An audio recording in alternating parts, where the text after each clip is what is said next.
the dream for a lot of people is to go right to sleep, turn their brain off, but it doesn't work that way. Welcome back to the second episode, or the next episode, with sleep expert Dr. Shelby Harris. Now, why is it that we are so obsessed with sleep these days and we just don't seem to get it right?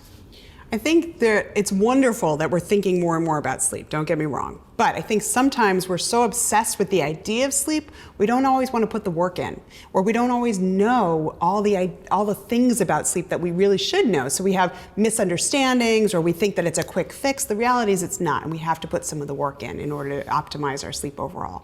If I look at myself as a sleeper, I consider myself a good sleeper.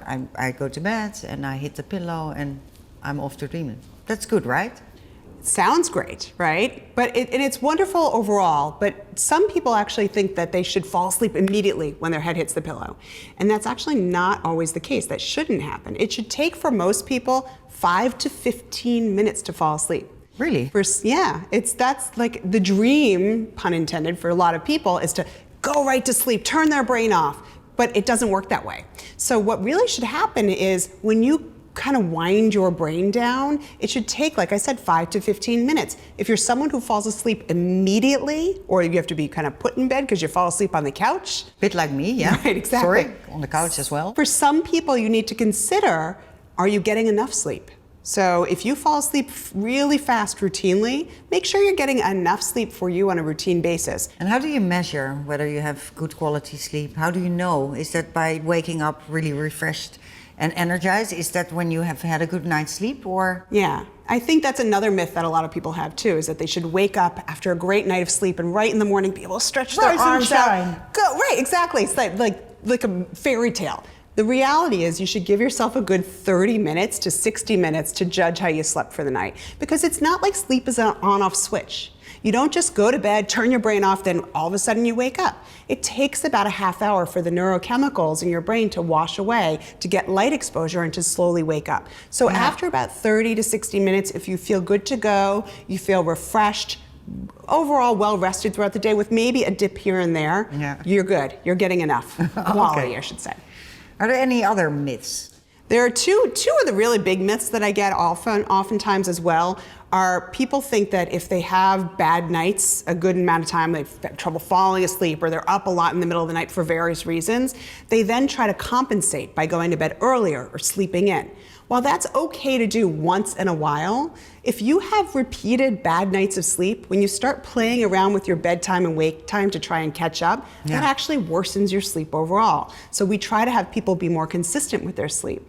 And the one other thing that I see people doing more and more, especially with the pandemic now, is they're trying to wind down before bed, which is wonderful in its intention. So they're actually taking a bath right before bed because it's relaxing. A bubble bath can be so soothing. I mean, I wish I had time to do that routinely.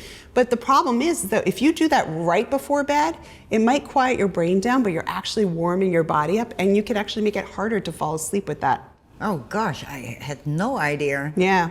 I mean, that was something I would do. Yeah. If I couldn't sleep, I would, take a shower or maybe go take a bath. Right, and it's fine to do that, but don't do it right before bed. Well, that makes actually a great start. I know a little bit about what not to do, a little bit about what to do, but how do I really, and how do the viewers actually get started on this journey?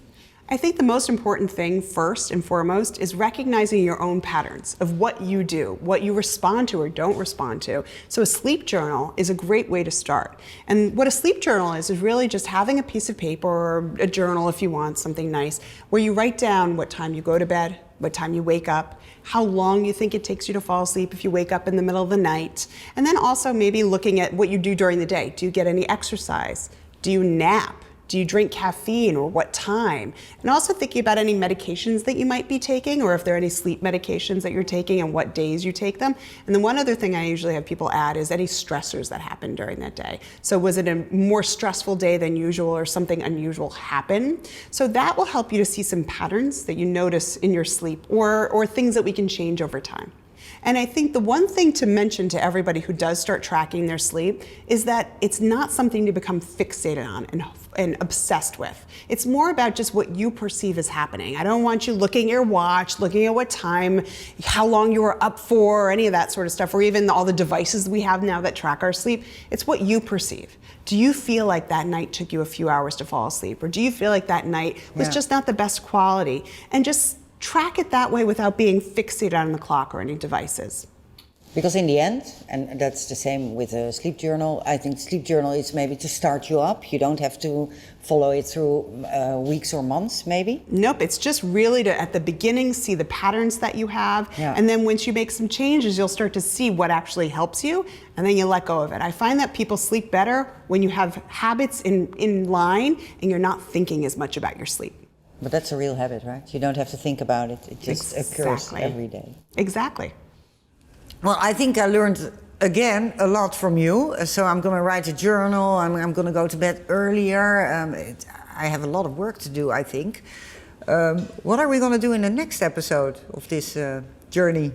Tomorrow we're going to talk about setting up a good night's sleep, but really doing it during the day. The night begins with the day, so we're going to outline some of the things you should be doing during the day to help you sleep better at night. Now that's like the quality of your day is a reflection of the quality of your night, basically, right? For sure. Lovely. Well, I look forward. Thank you again. Anytime.